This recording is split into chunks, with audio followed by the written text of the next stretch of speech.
เจ้าท่านผู้ชมแล้วก็มาติดตามเบิ่งอีกหนึ่งเวียกงานสำเร็จพิธีมอบพับหน้าที่เลขาคณะบริหารงานพรรคเมืองและประธานคณะกรรมการปกครองเมืองสระสมบูรณ์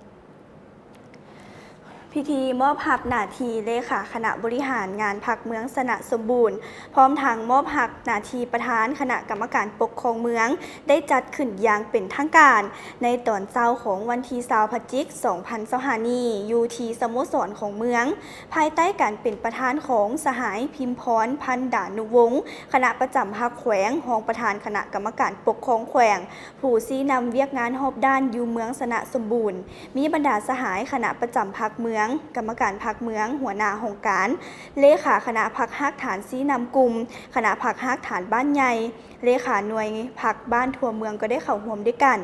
พิธีสหายนางภูไพทองพิมพ์วงศากรรมการพรรคแขวงประธานสาพันธ์เมงยิงแขวงจำปาสักผ่านบทรายงานการนำพาซีนำเวียกงานรอบด้านขององค์คณะพรรคเมืองในระยะ9 เดือนที่ผ่านมาโดยย่อจากนั้นสหายแสงอาทิตย์ขันดาราห้องหัวหน้าคณะจัดตั้งแขวงผ่านมติตกลงของคณะประจำพรรคแขวงจำปาสักฉบับเลขที่722ทับขอจพขอจำสจลงวันที่6 พฤศจิกายน 2025ว่าด้วยการยกย้ายและแต่งตั้งพนักงานนำพาคุ้มครองแขวงจำปาสักมาตรา1ยกย้ายสหายนางภูไพทองพิมพ์วงศากรรมการพรรคแขวงเลขาคณะบริหารงานเมืองสระสมบูรณ์มาประจำการอยู่สหพันธ์เมงยิงแขวงมาตรา2แต่งตั้งสหายนางภูไพทองพิมพ์วงศากรรมการพรรคแขวงเป็นประธานสหพันธ์เมงยิงแขวงผ่านมติตกลงของคณะประจำพรรคแขวงฉบับเลขที่703ทับคจพขจำจสลงวันที่6 พฤศจิกายน 2025ว่าด้วยการบงตัวแต่งตั้งเลขาคณะบริหารงานพรรคเมืองสระสมบูรณ์ในนั้นตกลงอนุมัติบงตัวแต่งตั้งสหายคำศรีลินสวัสดิ์กรรมการพรรคแขวงเป็นเลขาคณะบริหารงาน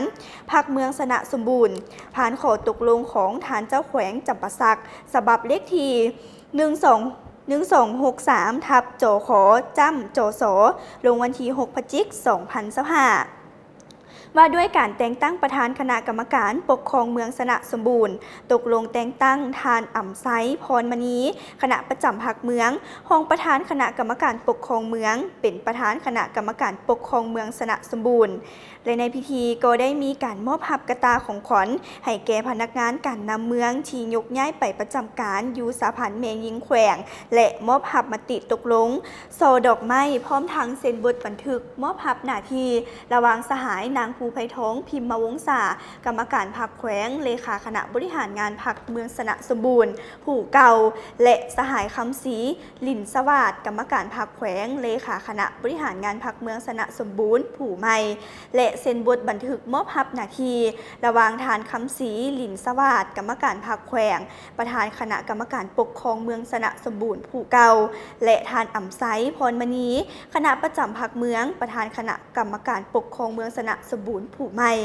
ในตอนท้ายพิธีก็ได้รับฟังการมีคำเห็นโอ้ล้มของสหายพิมพรพันดานุวงศ์คณะประจำพรรคแขวงรองประธานคณะกรรมการปกครองแขวงผู้ชี้นำเวียกงานรอบด้านอยู่เมืองสระสมบูรณ์เพื่อเป็นบอนอิงในการนำพาชี้นำเวียกงานรอบด้านขององค์คณะบริหารงานพรรคเมืองสระสมบูรณ์ในโตหน้าเต็มอีกนะผู้ชมถือวันนี้ก็ได้สำเร็จพิธีมอบหับหน้าที่เลขาคณะบริหารงานพรรคเมืองและประธานคณะกรรมการปกครองเมืองสระสมบูรณ์เป็นที่เรียบร้อยแล้วขอขอบใจข้อมูลข่าวสารจากสื่อมวลชนเมืองสระสมบูรณ์